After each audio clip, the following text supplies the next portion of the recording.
One, it seems to me, that is most important is that a leader is someone who sees the connection to the whole, the oneness, the unity. And followers rarely do. And you can get leaders from people who are in positions of followers if you look for these two qualities. The first is seeing the big picture, if you will, or the connection to the whole. Leaders always seem to see that. Whereas followers, if you've got a large corporation, within a department, the follower is somebody who only sees their job and what they have to do.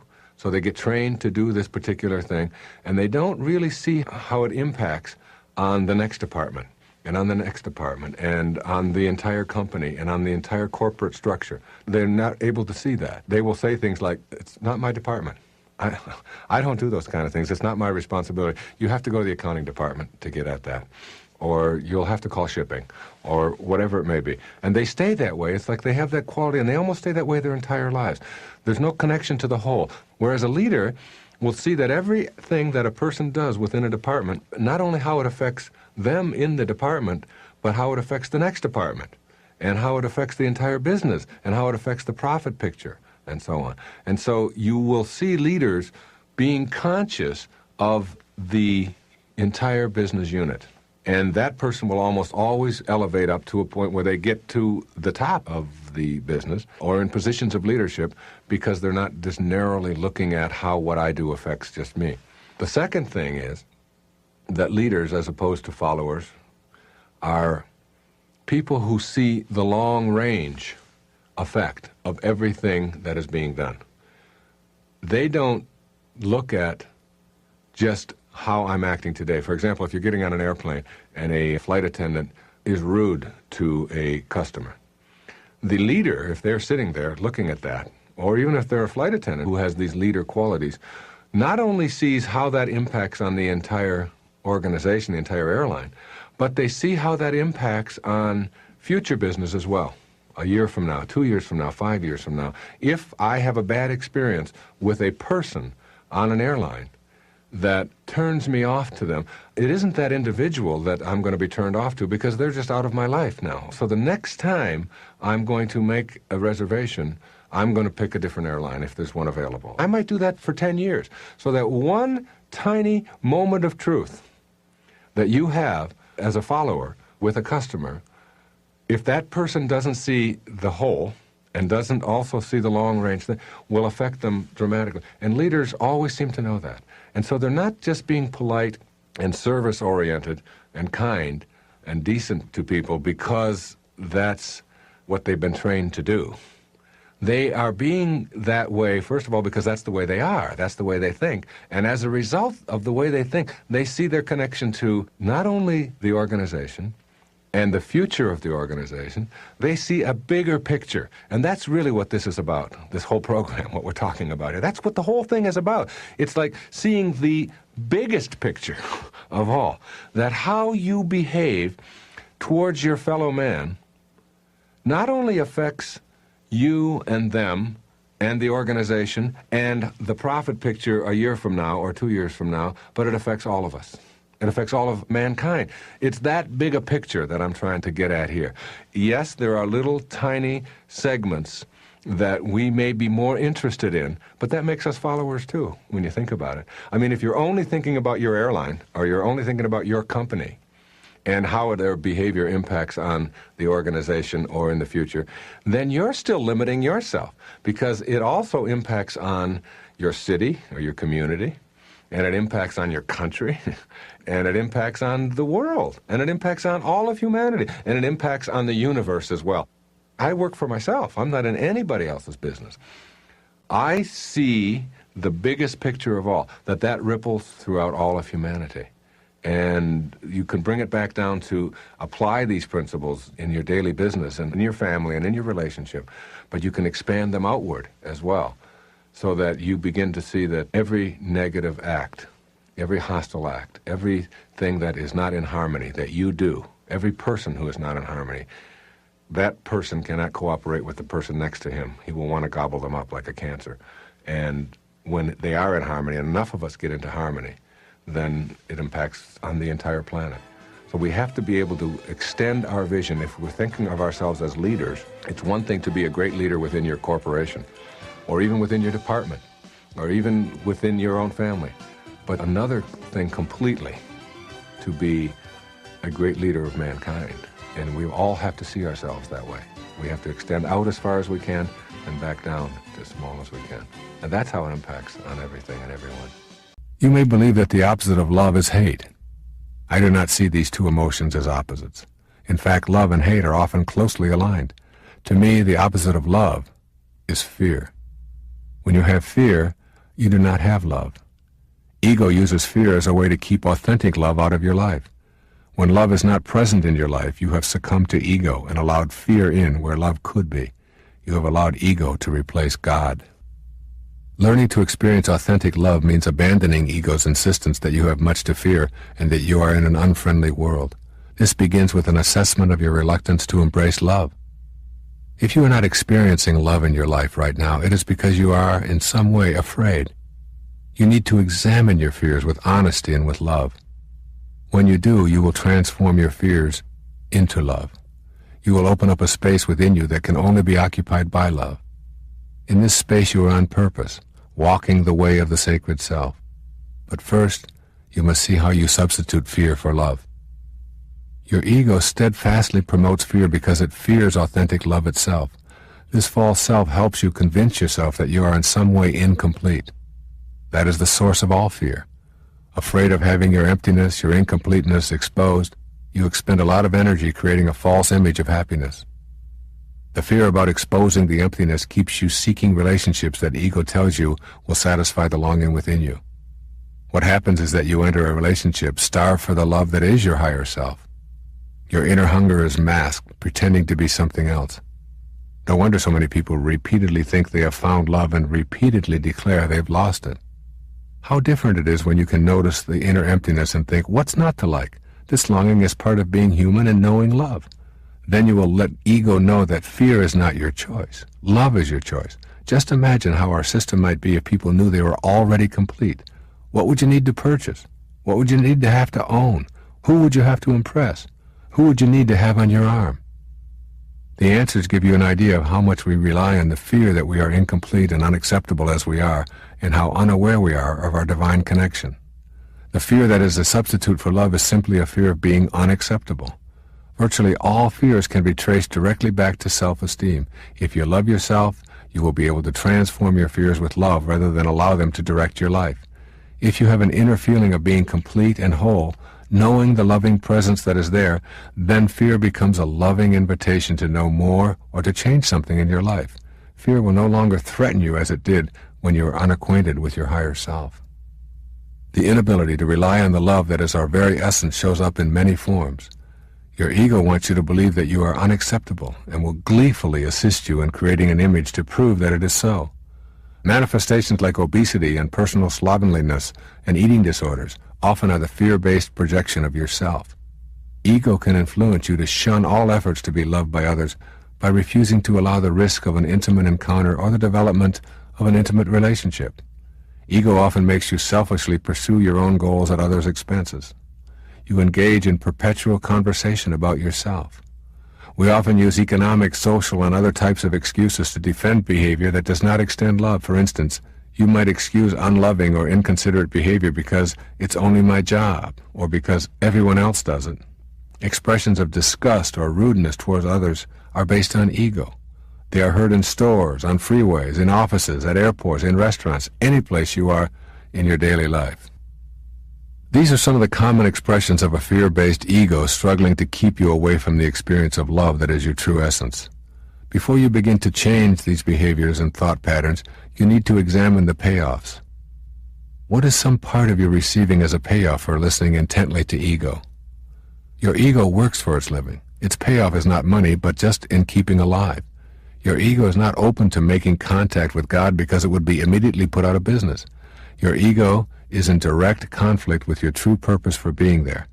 You are here to give and receive love.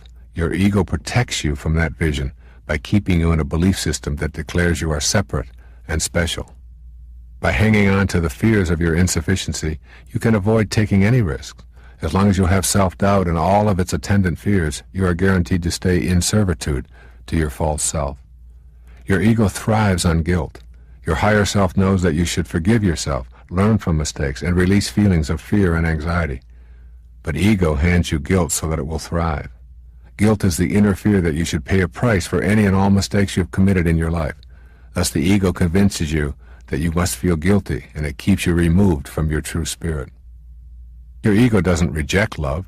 The polite background ego voice whispers that love is a high ideal, but one that is loaded with danger.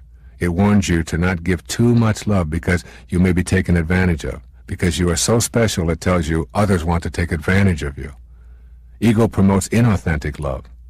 In your relationships with others, your ego convinces you that your partner is just what you need to fill the emptiness within you. This is a great ruse that will forever keep you from knowing love and peace. Make a copy of this passage from Walt Whitman's Leaves of Grass. Tape it to your mirror and read it every morning. It will help stimulate the inner opening to the love you seek and dissolve fears if you are willing to do what the poet suggests. He says, "I exist as I am, that is enough. If no other in the world be aware, I sit content. And if each and all be aware, I sit content. One world is aware, and by far the largest to me, and that is myself. And whether I come to my own today or in 10,000 or 10 million years, I can cheerfully take it now, or with equal cheerfulness, I can wait." Remind yourself that God created you in perfect love, that is changeless and eternal. As you recognize and affirm this aloud each day, you will lose your fear of inadequacy and incompleteness. Constantly recalling the affirmation of being a creation of God beyond the world of the manifest will chase the fears away. Forgive yourself and welcome love back into your life. I tell people, supposing you went to sleep and you had a dream, and in your dream you had all these different characters, and you had all of this money, and you had everything that you wanted in your dream. And then you woke up. And then you look back at your dream, and you became attached to the stuff that you had in your dream. And you said, wait a minute, I want that. There was gold in there. There was silver. There was all of these friends. I had a Ferrari there. I mean, all of this. I got to have that. Somebody would come away and cart you off and put you in a rubber room and say, that was a dream. You can't be attached to that. That's just a thought that you have. That's the way you got to view life. Instead of it being an 8-hour dream, it's an 80-year dream or a 90-year dream. And at the end of the dream, you don't want to be looking back at all of the stuff that you wish you could still have, because you can't have it. You don't get any of that. So you try to detach yourself now, while you're here, while you're alive, from the need to have that stuff. Instead, you just let it sort of all flow. As absurd as it would be for you to be attached to the stuff that you had in your dream, it's that absurd for you to be attached to the stuff that you're having in this dream. You have to die while you're alive. Now, that's a very hard concept for people to get. But you have to experience your own death while you're alive. Let me tell you a story. It's a wonderful story. It's an old, ancient story. I'll paraphrase it. There was a hunter who lived in India. And he would go to Africa every 2 years. And he would bring back animals and prizes and things like that. Well, one year he took off and he went to the jungle. And he discovered this large enclave inside the jungle. And it was filled with beautiful parrots, beautiful birds, multicolored, and they all talked. And he couldn't get over it. And he put a net out over one of the trees, and he captured one of the parrots. And he put the parrot in a cage. And he brought the parrot back to be with him in India as his pet. And he fed the parrot sunflower seeds, and he fed him rice, and he took wonderful care of him. He was very good, kept him in the cage. 2 years went by, and he talked to the parrot every day. And he said to the parrot, I'm now going back to Africa. Is there anything you would like me to say to your friends back there in the jungle when I'm back there? The parrot said, yes. Tell them that I'm very happy in my cage. Tell them that I am joyful and that I love being in my cage here with you. Just tell them that. The hunter went back to Africa. He went back to the place in the jungle where he had been 2 years before. And he told the story. He said, your friend that I took back has a message for you. And the message is that he is happy in his cage, that he is joyful with me, and that he has no regrets. At the instant of hearing that, a bird on one of the branches keeled over and dropped dead. Dropped dead, stiff. The hunter assumed that he was just filled with sorrow at hearing of what had happened to his friend.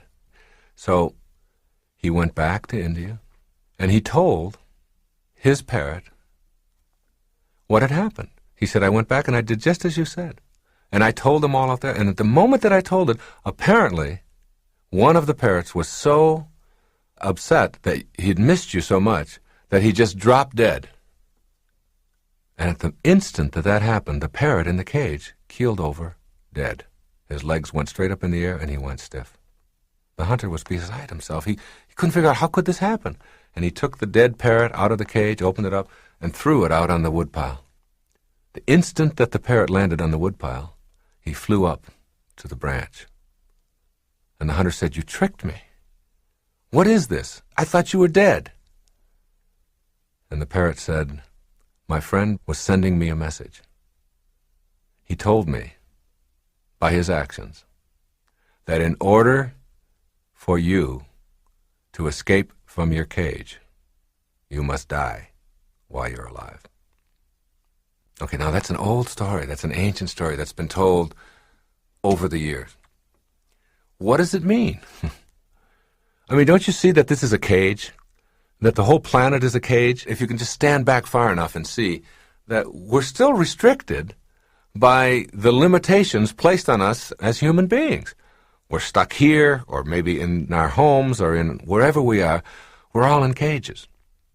And even though we have more room to manipulate, we may even have a whole planet, we're still sort of in cages. Now, how do you escape from the cage that you're in? You have to die while you're alive. You have to literally experience your own death. All of us have to. All of us are going to die. So why not experience it in advance? And see yourself out of your body, gone, but able to look back at what's going on now. Just like the dream, where you have the dream and you have everything you want, but you're able to look back at it. As you do that, you begin to see the folly, the absurdity of hanging on to anything, of being attached to anything, of needing anything, of telling yourself that I can't be happy if, from the perspective of having died, but being able to look back on it just like the dream. As soon as you can do that, as soon as you can experience yourself formless, dimensionless, form and all of the attendant things that you hang on to become irrelevant. They're not necessary any longer. You have a whole new way of living, a new way of being. I had this really stunning realization one day when I was running, and I saw someone about 30 yards ahead of me who was running. And I was thinking about this concept of the unified life and that we're all one, and seeing the big picture and seeing ourselves as all connected and that we all come from a oneness. And because we're so stuck on our separateness, and I was looking at this runner some yards ahead of me, thinking, how could it be that I am connected to that person? I don't know him. I don't know his name. I don't know anything about him. How could there be any connection between us? It was like this thing dawned on me that I am already an I that is we. In other words, I have many different life forms on me. In my eyelids, I have thousands of bacteria. In my pancreas, in my ears, and all over me, I have like thousands of these different life forms. And yet I think of myself as a singular unit, but I am made up of a lot of life, a lot of stuff that is alive. So if you can get back far enough, again, it's always a question of perspective. If you could leave Earth plane, and you can only do that in thought, and look down and try to see humanity, you would really see one body. I mean, if you could get away far enough, you would see, and it would look as you get closer and closer and closer, just like as you get closer and closer with a microscope into a raindrop looks like a raindrop until you start examining it closer and closer and closer, and then you see whole universes within one section of it that have never even had any contact with the other section of it. And so, well, that's the perspective you have to get on us all being connected. We only see it from this very tiny perspective. Now, how you can apply this in your life is just to remind yourself that just because there's a distance between you and somebody else doesn't mean that there's not a connection. That's the beauty of thought again. It wasn't, an hour ago that someone here at the studio said something to me about her father. And I said to her, well, get me your father's address and I'll send him a copy of one of my books. And she said, oh, he would really like that. And then she started talking about her aunt. And she was doing like a little imitation, and it was really funny. And she said, oh, my aunt just loves you. And she lives down in Florida. She said, she loves you. And I said, well, get me her address, and I'll send her one, too. I'd be happy to. And she didn't say anything at that moment. But then as she came to go to lunch with us, she said, you're not going to believe this, but my father called right after I talked to you, and he gave me my aunt's address, which I didn't have before. And she said, isn't that a coincidence? And I said, that isn't any more of a coincidence than that we've been talking about this very thing right here for the last several hours here in the studio in Chicago today. That there is a connection, and that you'll see it when you believe it. And all I suggest to you is that you try it. If you pull into a gas station and somebody is right up ahead of you, and they're parked in a place where you think you should be, and if they were only up at the pump a little further away, then you would be able to be happy and they would be able to be happy. Don't tell yourself that. See them as being exactly where they are, that you're connected to them, and treat them that way, so that you don't treat them with anger. You accept it. It's always acceptance. It's openness and acceptance. What you do is you just pull up in front of them and back your car up a little bit and use that pump. Don't treat that person as if they were separate from you. Treat them as if they were a part of you, because they are. It's just that you can't see the perspective. You will be able to see that perspective. You'll get that when you leave this form that you're so attached to and go into another dimension. You'll see all of humanity as one.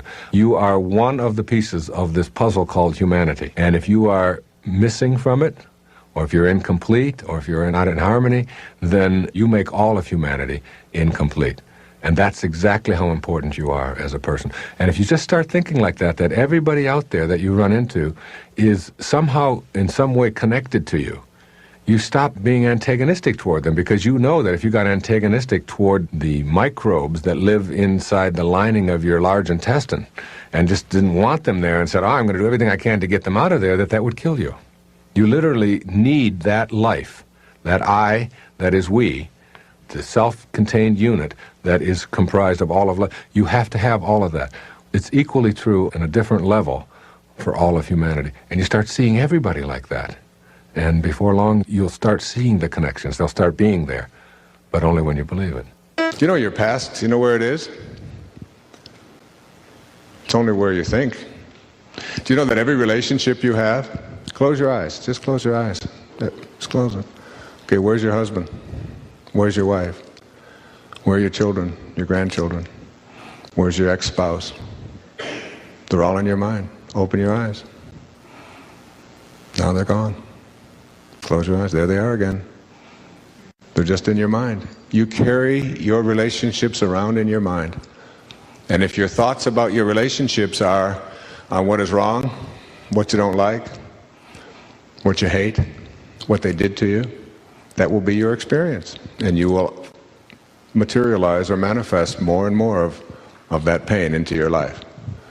If you look at what you love about them and make that the focus of your attention, that will be the nature of your relationship. It's the greatest secret in making any relationship work. It's so simple. Always focus on what you love, if you want that to expand in your life. When you look at someone that you're in a relationship with, look at what you love, because what you think about is what expands. I'll be talking about that a little bit later on, about not giving energy to the things you don't want, because what you think about is what expands. And if what you're thinking about what you don't want, then more of what you don't want will just keep showing up. It's the only way it works. So now I'd suggest to everybody in this room and everybody listening that you take an eraser to all of the wounds of your past and you just send them away. And don't make them your calling card anymore. And bring the presence of God to those problems. And the presence of God is nothing more than a higher, faster energy. It's all energy. Everything is energy. As Einstein said, nothing happens until something moves. And spiritual energy is just energy that moves very fast and at very high frequencies. And problematic energy is very slow and very low frequencies. And when high, fast frequencies are put in the face of low, slow energies, they are nullified. They dissipate. They can't survive. There's a song that they sing at a lot of the churches that I speak in. It says, "Surely the presence of God is in this place." It's a great affirmation. Anytime, or the affirmation from A Course in Miracles, I can choose peace rather than this.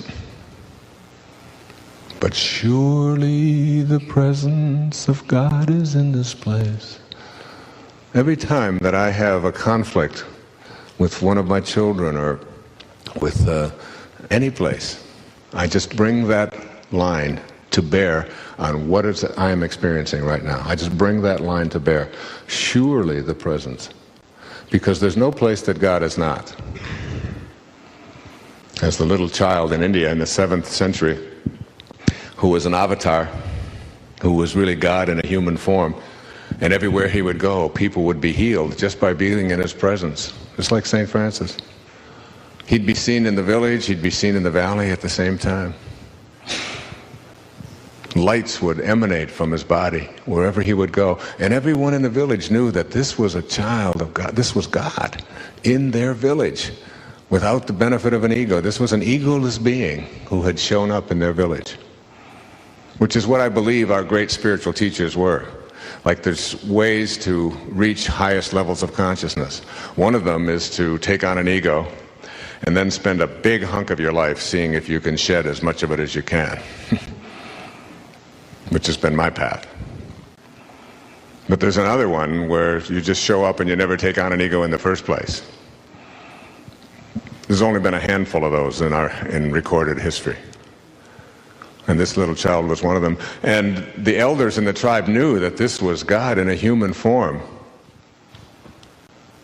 And they went up to the little boy and they said to him, trying to bribe him, "I'll give you an orange," they said, "if you can tell me where God is." And the little boy, without hesitating, said, "I'll give you 2 oranges if you can tell me where God isn't." It's one of the very fundamental precepts of this entire program, is that there's only one power in the universe, and that is the power of God. And that whenever we see evil, it's nothing more than love going in the wrong direction, away from its source. And all we have to do is figure out a way to get it to turn around and start returning to its source. Because there's only one power in the universe. And every time we think that we are in something that isn't good, like a problem, like disorder, disharmony, disease, discomfort, what we've done is we've used our mind to create a separation from God. And as long as we are moving away from that source, from that spirit, as long as we're moving opposite of that, those problems continue to manifest. But if we can somehow figure out a way to turn around and move back in that direction, we can eliminate it.